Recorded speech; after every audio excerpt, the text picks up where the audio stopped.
everyone, and welcome back to our Golden 20s. My name is Tegan, and I'm joined with my co-host, Sadie. Hello. And we have an episode that we're very excited about this Tuesday. It's all of the career advice you've likely never been given as a woman. And obviously, being in your 20s, this is the start of your career and kind of like the prime advice receiving time. And so we thought it was perfect to maybe highlight some things that you probably haven't been told and to just sort of bring awareness to what it is to be a woman in the workplace. So even if you're listening and you're a man or not a woman, I still think that you will get some interesting insights on how to support the women in your life. So yeah, I think this is going to be a good one. Yeah, and some of the advice I recently stumbled upon or has been put in front of me at the exact perfect timing I needed to hear it, it does relate regardless of your gender. I think Yeah. for the pieces I'm going to talk about, it's just that for men, it's obvious that this advice is given to them and like they hear this all the time, where women, not so much, and they're told different advice. So I think regardless of your gender, we have something in this episode for you. And like you said, Tag, I think it is also just building that awareness and just like having the perspective of, even if it's not your work experience, like other people in the workplace, especially as you move up and maybe start managing a team one day or whatnot. It's just like good things to be aware of in the workplace, because I feel half of your job is doing your actual work and the rest is kind of like the politics and like maneuvering through a company to advance your career. So we're going to talk all about that today. And it's a topic both Tegan and I get extremely excited and passionate about. We're both extremely ambitious in our jobs. Our jobs are important to us. So if I start yelling at you guys, it's just because I'm excited. Yeah. Perfect. Well, did you maybe want to start off with some of the advice that you wish you'd been told or haven't been told or want to share with the listeners, Sadie? Yes. So I think I'll start this by saying that I work for a company that is very female dominated. At least we're part of a larger corporation where the parent company is in the US, and that's not so much as female, but the Canadian side of the business is very female. The president of our company is female. The CFO is a female. Like our executive leadership team are a whole bunch of boss-ass women. And it's part of the reason I love this company and why I came back after leaving for 2 years. So I have never really experienced gender bias in the workplace at this company. I have at other companies, but the piece of advice that I'm going to go on about, it actually came from the president of the company I work for, and she shared this link to a TED Talk that, I don't know, sometimes I feel like leaders just send out TED Talks and they're like, oh yeah, this is great, you should listen to it, as like a way to kind of like engage the team, whatever. So I clicked on it with very little hopes of it actually resonating or being meaningful to me. And I was just like, I'll just have this on in the background as I, click away and do whatever work I'm working on today. But it captivated me so much. And it was literally called Career Advice You've Likely Never Been Given, or something along those lines. And it's hosted, or the TED Talk is by a woman named Susan Collin Tuono. I'm not exactly sure how to say her last name, but she is a CEO of Leading Women, a management consulting firm that empowers women. She works to uncover hidden gender biases and to help managers and executives think more deeply about the role gender plays in the workplace. So obviously, she's qualified to have this talk and has done lots of research and, taken workplaces and different people of different positions and different power into like case studies to analyze. And it was so fascinating what she found. And we can link the actual TED Talk. I think it's like 13 to 15 minutes long on our Instagram or social media accounts. But the gist of what she was saying is that women typically can land the job and we can work our way up to middle management. There's still obviously some gender bias and like unfairness that comes with that part. But for the most part, we're 2022, women can get jobs and we can make it up to middle management. However, where we get stuck is getting past middle management and actually getting into like top leadership roles at companies. And like you said, Tig, we're obviously in our 20s, so none of us are there yet. Nobody's starting the career as vice president of marketing at any company. But I feel like for me, this advice hit me right at the time where I'm now in a manager role and I'm starting to shift my perspective on what I need to focus on and what skills I need to refine as I kind of like continue to move forward. So these types of leaders, we're talking about like director levels, we're talking about those vice presidents, even C-suite positions, those are still predominantly men. So her whole TED Talk is about closing the gender gap at the top. And she was saying how there's kind of 3 important parts to your leadership skills every leader needs, regardless of their gender. The first is to use the greatness in you, which is essentially just you need to be really good at your job. You need to know like the back of your hand. You need to, be able to manage the day-to-day and do it really well. The second is to engage the greatness in others. And this is essentially you need the people skills to manage a team. So using the greatness in you to engage the greatness in others, and all of a sudden, your team can also output really great work, looks good on you as a leader. The third bucket is achieve and sustain extraordinary outcomes. And this is a fancy way to say that as a leader, you need to be able to identify and deliver kind of the business strategy, the business objectives, financial goals, and that whole side of the business. So this is business, strategic, and financial acumen.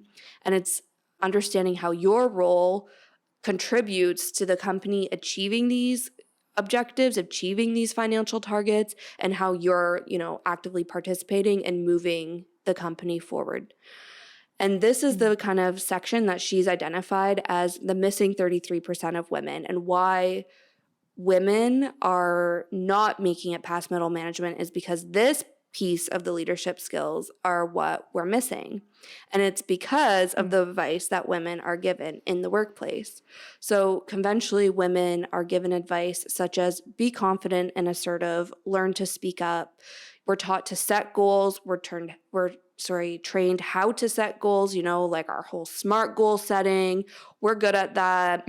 We're told to have a personal brand. We're told to like promote our personal brand, to self-promote, make sure everyone knows we're doing a great job. We're also told to learn how to negotiate and have communication skills, get a mentor, network, like these are all really personable skills that we're told to focus on. And this is really the personal skills that get you to middle management. However, what was interesting, and she really talks about this in this TED Talk, is that none of the advice that women are given, which I just went through some like conventional pieces of advice that were given as women, none of them speak to business. And she had this really interesting case study where even once we get a mentor as women, the advice that our mentors are giving us is biased based off our gender without our mentor even knowing it.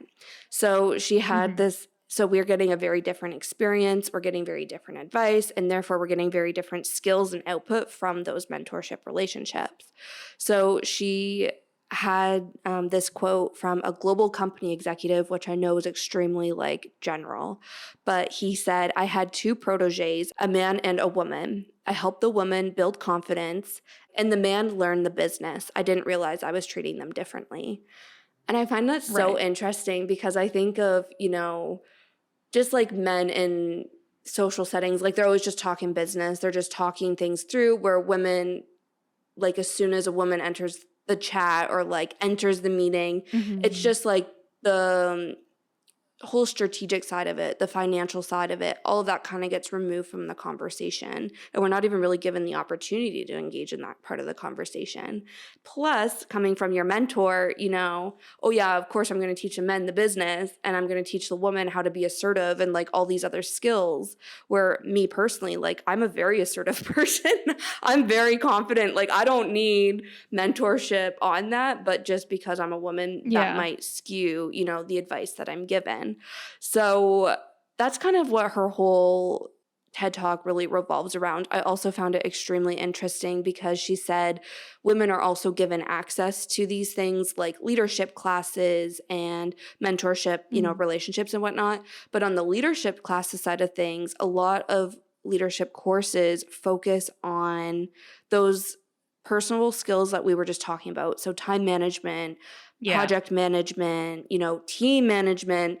You also don't really get that business acumen side of things from leadership classes or courses. So we can't just rely on that by saying, Yeah. like, okay, I'm taking all these leadership courses, but I'm still being passed on promotions and whatnot. Like, why is that? So it is really kind of you seeking out, how can you get involved in the more strategic and financial side of things, and how can you actively, of course, advocate for yourself, but kind of in your role, how can you show that you're actually contributing to these things, you actually care about these things, you understand these things. Hmm.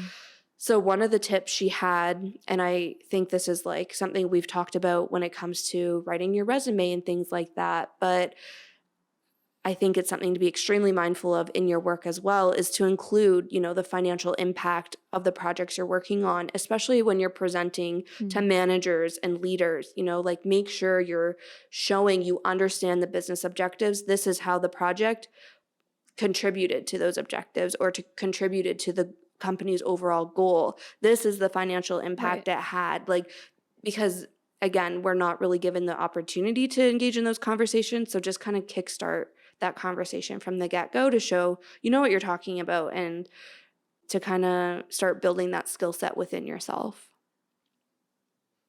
Yeah.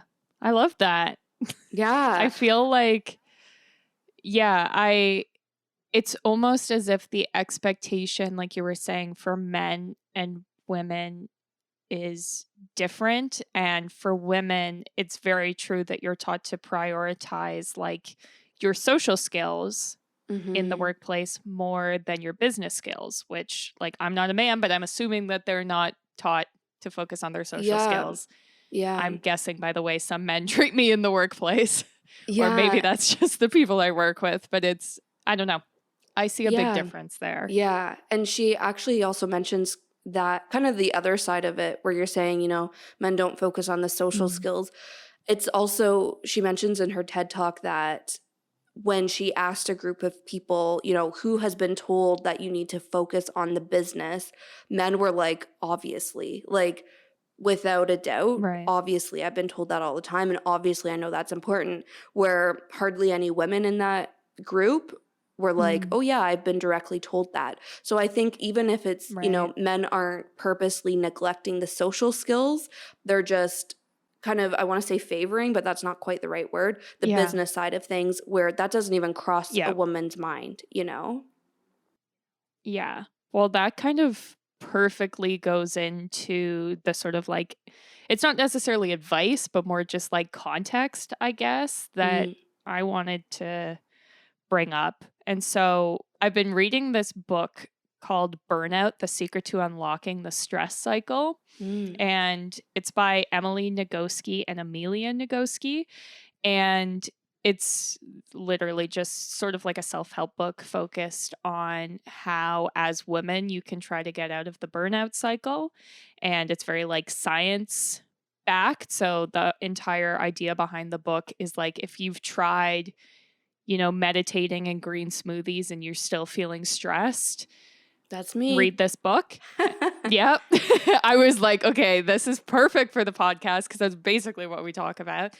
And so, full disclosure, I haven't finished the book yet, but in the very first chapter, there was a moment that sort of like stood out to me because they talk about, why is this book specifically for women? Why are women dealing with burnout so much more than men? And they talk about the human giver syndrome. So, the human giver syndrome is the false, contagious belief that women have a moral obligation to be pretty, happy, calm, generous, and attentive to the needs of others. With human giver syndrome, if a giver falls short in any way, she may be punished or go so far as to punish herself. So, basically, There are two classes of humans, human beings and human givers. Human givers are expected to offer their time, attention, affection, and bodies willingly to the other class of people. So, guess which ones are the women in this case? Whereas human beings have a moral obligation to be or to express their humanity. Human givers have the moral obligation to give their humanity to the human beings. Human givers must never be ugly, angry, upset, ambitious, or attentive to their own needs. And so it's important to point out that it's not the giving part of that that's bad. Obviously, it's good to think about other people and to help other people and, to be supportive to the people in your life. The toxic part is the other half of the equation. That's someone else's sense of entitlement to everything a woman has, her attention, her time, her affection, her hopes, dreams, her body, her very life.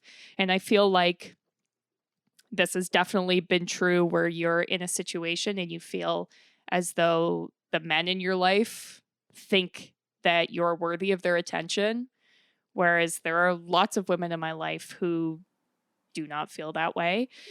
And so this causes unrealistic expectations in women from the perspective of men and obviously of women themselves.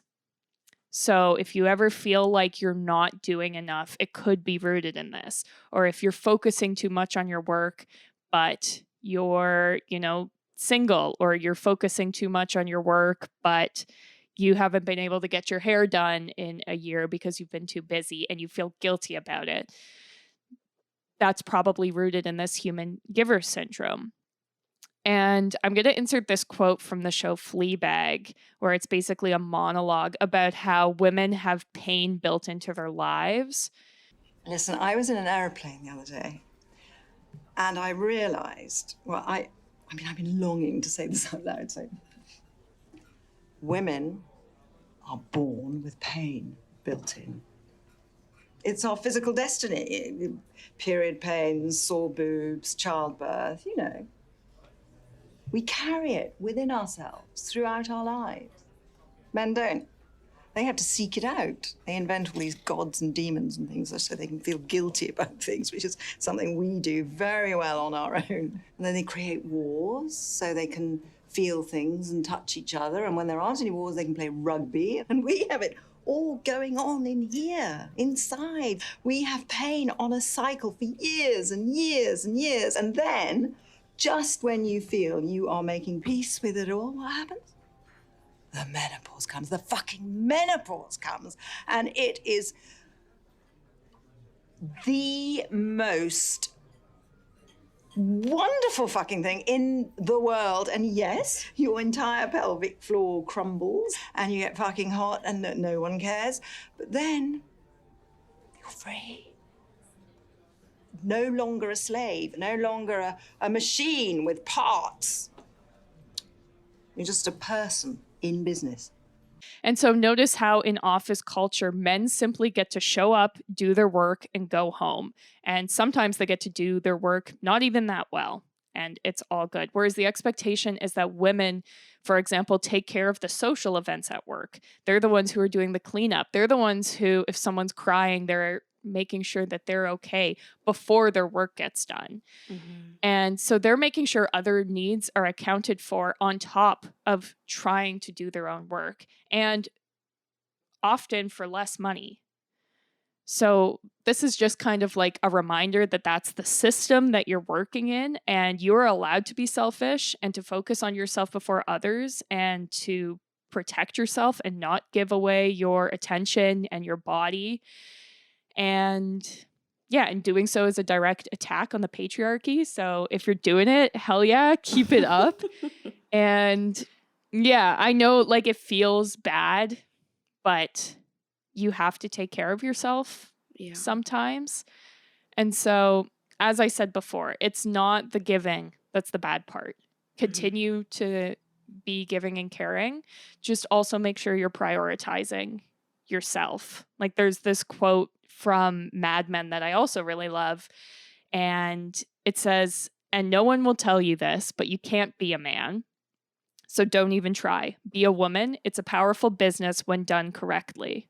And I love that because I love that so it's, much. yeah. Like, obviously, don't show up as, the mediocre white man in your life. Still do your best, still be caring, but do it in a smart and powerful way and make it work for you. Yeah. I think there's so much there that like I just want Yeah. to like continue to research this because I feel like there's so much that's like Yeah. kind of on like just conventional gender roles, just women being nurturing. Yeah. I think that's kind of rooted in this whole idea Mm-hmm. too. And I find that interesting. I also was thinking, even outside of work, like I'm not in a relationship, but even thinking of Mm-hmm. my family, my sisters, my parents, and their relationship. So this is, not directly about work, but how they function with their boyfriends and my mom with her Yeah. husband, and how, it's always Yeah. kind of the woman at home or the mom who takes care of the Mm-hmm. entire family. And obviously this isn't the case for everyone. We're not saying all men are shit and useless. There's, really great men out there too. Yeah.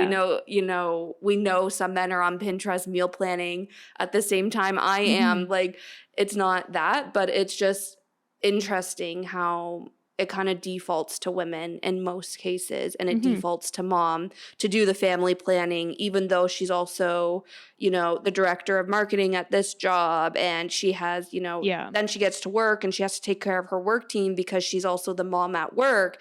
And it's just like, Yeah. yeah, no wonder we reach burnout, because how are we as Mm-hmm. women supposed to take care of everybody else, and who's taking care of Yeah. us? So I think it's such great awareness. And I think the whole part of feeling guilty is something I struggle with. Again, a Mm-hmm. lot, even in my personal relationships, is I give 1,000% to all my friends, my sisters, my mom. And sometimes I'm like, okay, I only can give you 90% today and the other 10%'s on me. And now I feel Yeah. guilty. I feel selfish. Like, Yeah. and it's like, it's fine. Like, if you give 1,000% most of the time, and sometimes you need to scale it back to like even Yeah. 50%, like that's fine. You need to take care of Yeah. yourself. Yeah. 100%. And we're big advocates of you got to fill your cup to overflow and fill someone else's cup. So I feel it's kind of also the basic Yeah. principle of this. Yeah. My next and last piece of advice that's recently found me that I'm obsessed with. This one I'm obsessed with more than the first one. So I definitely saved the best for last. There's also a whole book on it. The book is called Strategize to Win, and the author is Carla Harris. And I was not familiar with Carla Harris. It could be because I'm Canadian, I'm not brushed up on my Wall Street people, but Carla Harris is vice chairman of wealth management and senior client advisor at Morgan Stanley. She was chair of the Morgan Stanley Foundation from 2005 to 2014 and sits on the boards of several community organizations.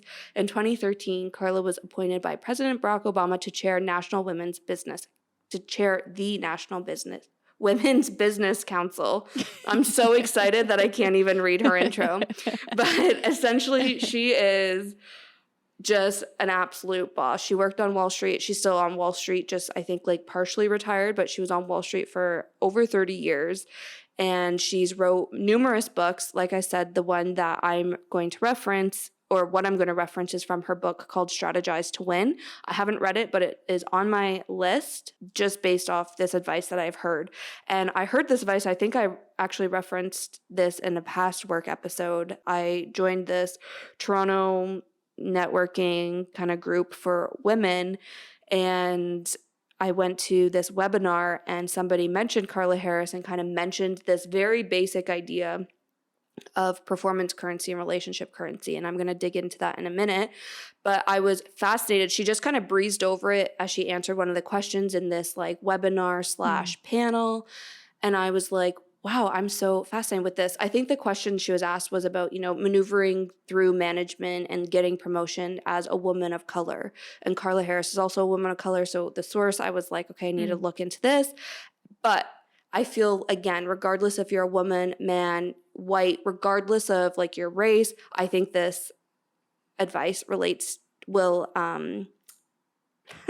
be relatable to you or applies to you. Sorry guys, I'm like half asleep, but I promise I'm gonna power through this. So what Carla believes is that having a sponsor, so somebody to advocate for you, is the most important relationship in your professional journey / your career. So like I said, this is somebody, hopefully your boss, but it might not be your boss. It might be another leader within the organization, somebody who works on a different team but knows how great you are at your job, somebody essentially who is going to go to big decision-making meetings at your company and vouch for you. They know the work that you can do. They know you're capable of taking on more. They know that you are the right person for the opportunity being discussed, the promotion that's being discussed, whatever. So this is Carla's number one thing is you need a sponsor of some sort. I don't like the word sponsor, but we will roll with it.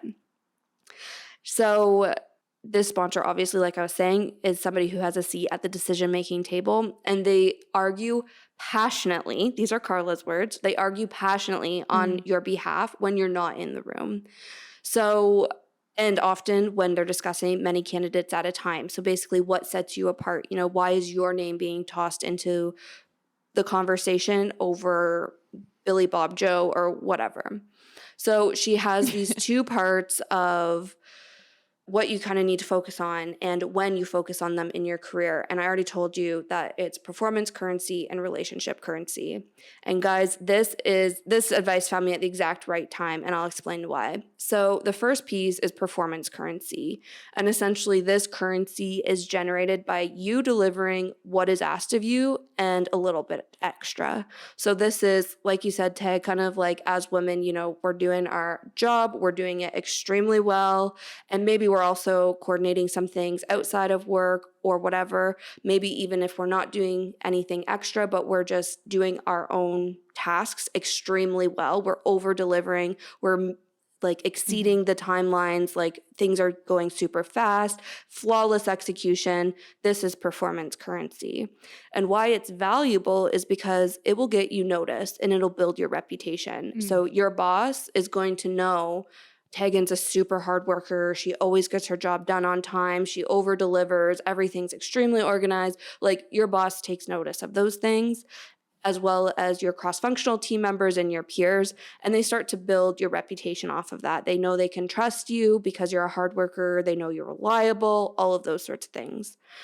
So this is what will help you start to earn raises and start to earn promotions, and it might be what attracts a sponsor. So again, that person who's going to advocate for you. What I find so interesting, and Carla mentions this, is that performance currency is especially important early in your career. So it's kind of when you're making a name for yourself, you're getting all this experience. This is when you really need to focus on just learning your job, learning it inside and out, and learning to be the very best at your job. However, eventually, this becomes the norm, you know, being an overachiever. And if you're an overachiever at work, you're probably like, oh God, yep, I'm here. Like, this is the norm. Now, I thought I was over delivering, doing something special, but now this is what people expect of me, and it's a new standard. So it kind of wears off a little bit.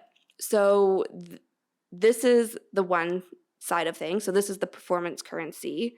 On the other hand, I'm going to flip to relationship currency.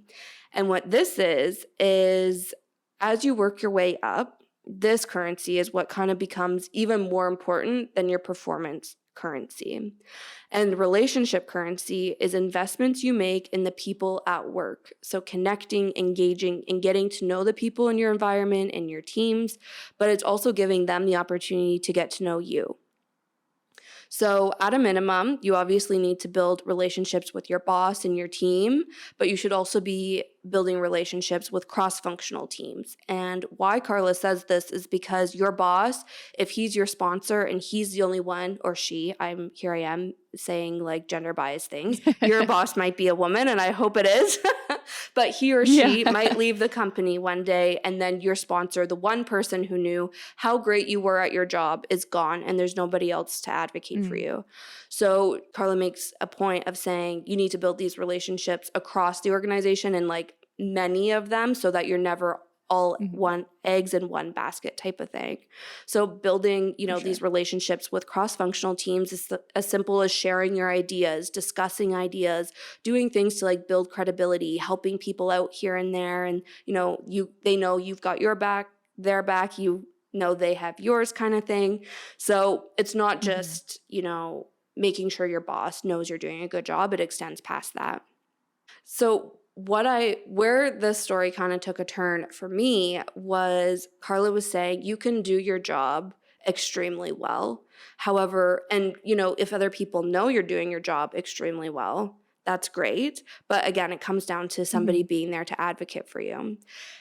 And what she said is it's so interesting, and the importance again of having a sponsor is how your career is always based on someone else's judgment. It's always based on somebody Mhm. else thinking you have what it takes for this role. It's based on someone else thinking even if you don't have, the experience, you at least have something that makes them believe you can do it. And she was saying that Right. judgments are influenced by relationships. And this is why relationship currency becomes so important. So, how do you kind of build, I guess, relationship currency is obviously through the frequency of touch, is what she calls it. So, people you're working with a lot, you start to build relationships with them, regular interactions, but also through shared experiences and like having things to discuss. So, what is interesting though, unlike performance currency, is that relationship currency never reaches diminishing returns. Like, you will never, there will never come a point where you have too many relationships where you can't advance your career. You know what I mean? Where, on the other Mhm. hand, if you do a super great job and you just focus on that and have no relationships, you can reach a point of like diminishing returns with performance currency. So, is this kind of making sense? I feel I'm not doing a great job explaining it because I am like slightly falling asleep. But I will also link Carla's talk because it's just so great. Another key piece of not having diminishing returns is that once you have relationship currency with people, and again, you build all these connections, it's what motivates people to act on your behalf. And I feel like we all know the saying, it's not what you know, it's who you know, or you Mhm. reach a point in your career where it's all about who you know, who you know, who you know. I think relationship currency is that to a T, is even if you're not in the room and somebody's talking about, for instance, I work in social media marketing. So if somebody's talking to my friend about, or my colleague about opening a business and they need somebody who's good at social media, based off the relationship I built with this person, they might just toss my name into that ring and into that conversation. And all of a sudden we're Yeah. using that relationship currency for me to advance my career, for me to get a new opportunity. So I think you can kind of Mhm. see how, building relationships impacts people's judgment at the decision table, but also just opens up like a whole other side of kind of networking, and that whole taps really into like it's all about who you know. I Mhm. also love Carla has this quote that says, "You can't let your work speak for you, work doesn't speak." And this just goes again Mhm. to say people speak. You can do your job really well, but if you're not telling people about it, if you're not building those relationships, that's all it's going to be, Yeah. is just a really fire presentation, a really fire project. And that's kind of where it'll die off. Where we kind of get now into the gender side of things, and this I need to read the book just based off of this to dive deeper into it, is that women tend to overinvest in performance currency.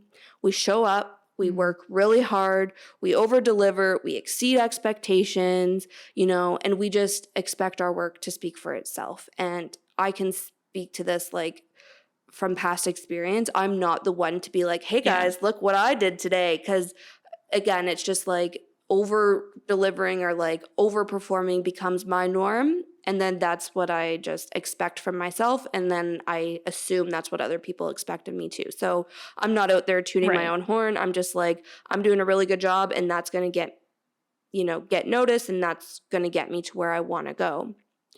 However, relationships are what will obviously, as we just discussed about, bring your hard work to fruition and bring your career to the next level. On the other Mhm. hand, men start to invest in relationships very early on in their careers, and at from what Carla was saying, it's almost simultaneous as they are creating performance currency. So they're building the two side by side. And if you need, somebody to advocate for you, I think it goes without saying men kind of have like that jump start on things. And I think this is why, Yeah. Teg, you mentioned, there might be a guy at work that comes into work, just does the bare minimum. He's not doing anything great, but he's getting promotions. He's advancing. He's moving along his career faster. I've experienced this in my career. I'm like, he's not anything special. What do they see that I don't see? And it's the relationship side of things. It's not just that he's saying the right thing at the right time, which is what I've kind of said to myself. It's that he's built relationships with the right people who are part of the right conversations. And that's what's getting him ahead. So I think this is extremely relevant for me. Like I said, I've kind of made my way to like that middle management position we were talking about at the very beginning of this episode. And I just got there, so I have a lot to learn. I have a lot to learn on the whole people management, the business acumen side of things. But I'm going to just wrap this whole part of the episode up with a quote from none other than Carla Harris herself.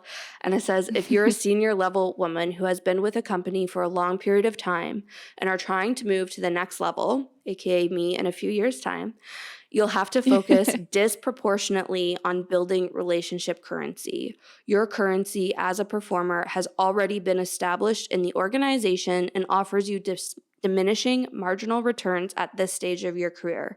Your upside is in creating stronger relationship currency. So if I lost you, go check out her book, Strategize to Win by Carla Harris. She's also done a whole bunch of like women's conferences and business conferences that you can find on YouTube. So if this is like resonating or starting to get like, the wheels in your head turning, go check it out because she has so many good talks on this topic. Yeah. Well, I love that. I mean, I feel like that's relatable, at least in my career. Like my very first job, myself and a man were hired for the same role at the exact same time. And eventually, even though I did all of my work, I was fired and he was kept because they thought fit in more socially. And so it was literally nothing to do with the actual work. It was that he once pulled an all-nighter to party with his boss, who obviously then was that sponsor for him. And that's like black and white, exactly like what she's sort of talking about. Yeah. And I hate to bring up Mad Men again, but it is like my favorite show for like career growth, especially for women. But they literally have an entire episode where Peggy, one of the main characters, can't figure out why all of the men are friendlier and they're coming up with ideas together. And it's because they have that relationship and they're hanging out outside of work, which she didn't really feel comfortable with, but decides that that's what she's going to do to build her career. And that's what makes her stand out from everyone else, because she has the good ideas and the work to back it up, but then she builds the relationships and has the sponsor. Yeah, 100%. This is maybe not going to hit for everybody, but if you grew up playing sports or watching sports movies, or you had a sibling who played sports, I feel like you can maybe resonate with the whole idea of team bonding. And I know I've talked about Coach Carter in the past, but essentially that's kind of the whole premise of Coach Carter, is like taking, a team that's not that great, building relationships. They obviously focus on like their schoolwork and like other things, but they start to take it seriously. But it's like so much team bonding that goes into it. Yeah. That's what makes the team great and like go on to like the championships, whatever. And I feel like I've even seen that, in my sister's basketball like life and whatnot. So this is again outside of work, but it's just like for you to kind of like visualize the importance of relationship is like when you have team bonding, if it's a basketball team, if it's your work team outside of work hours. And I know we dread that. I dread it too. But eventually, once it's no longer forced and becomes fun, like, yes, those are the types of relationships. And like once you establish those relationships, that's what's going to make your relationships at work or playing the sport, whatever, your initial draw to like form this group of people is, you're going to perform better once you're all on the same team and like are more bonded together through those out of work like social outings and whatnot. So I don't know. It is interesting. I feel like I go through ups and downs with this, like where I'm like, yeah, I'll go hang out with all the work people and, you know, go out for drinks, whatever. But it's like, I don't want to do this all the time, or like, you know, virtual get-togethers were so draining through the pandemic and stuff, and like I absolutely dreaded those. But I don't know, there is some value in it. So I think even if you're somebody who also hates it, like I don't know if you have to go all the time, but like make an effort to go at least some of the time, because there's relationships being built there that you're missing out on for sure. Yeah, definitely. Well, and like at my first job, which I got fired from, there was a more senior person who worked there who did not attend a single work event outside of like he showed up, he worked by himself, and he left. But someone told me it's because he put in the time, he built the relationships. So everyone, even though he doesn't attend those events anymore, they associate him still with like being the fun guy, the friend, like they have like the he put in the relationship time built. before. Yeah. Exactly. Yeah. So I'm a big advocate, probably because of trauma due to being fired. Yeah. But especially when you're new at a job, like sign up for the activities, be the friend to people, because I find it makes your job more enjoyable, but it also makes you seem like a team player. And I don't know. But it is also frustrating that work isn't about the work. Yeah, totally. Yeah. I think too, especially working from home, like I could go on a whole other tangent, probably not tonight since I'm clearly at a like stumbling over my words point of the night. But I think, you know, working from home where you're not getting that FaceTime with important decision makers or with your team, it can be really hard to establish those relationships. So if there are team get-togethers in person or those virtual events, even if they aren't that like fun, make sure you're showing up, like especially like you said, Tag, when you're joining a new job, make sure you're building those relationships from the get-go, because the men probably are. But make sure you put in even more of an effort when it's work from home, because it requires more effort than just like we're at the office, you know, shooting the shit, talking about our weekends, and it's just naturally flowing. Like work from home, you have to seek out these opportunities. 100%. Yeah. And to Tag, I think that's actually, obviously it really sucks that that happened to you, where they chose your coworker over you. I think I talked about it in a way of like who's getting promoted, but what it comes down to is there's always, you know, multiple people in the conversation for one opportunity. If it's who's being let go, who's staying, who's being promoted, who's being moved overseas to, you know, head up a whole new department, a whole new project, like there's always multiple people being discussed. So you need to find what makes you different, and the relationships you have are a key way to do that. So yeah, thanks for sharing that experience with us. Definitely. You're welcome.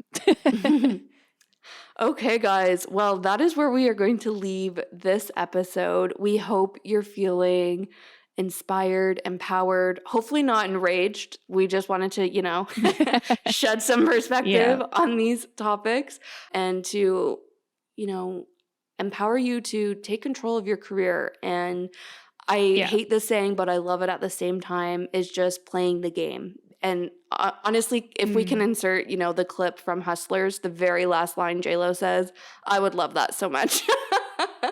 How, you know, we're all just hustling and some people just learn to do the dance or whatever it is. And I think that's exactly what this episode's all about. Is it sucks that there's games out there, but there are, so we're going to learn how to play, and that's what's going to get us, you know, to wherever we want to go. So all of that being said, we drop a new episode every single Tuesday. We love these career episodes. We drop them, you know, every now and again.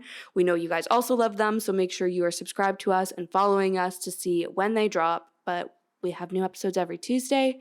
You can also find us on social media. We're at Our Golden 20s on Instagram, TikTok, Facebook, Pinterest. We have Spotify playlists, some really cozy fall playlists coming up. And we're also on Patreon, which is the best way to support the podcast. You get exclusive content, can listen to episodes early, all that fun stuff you can find on our Patreon community. So definitely go check it out. Thank you again for listening, and we'll see you next Tuesday. Bye.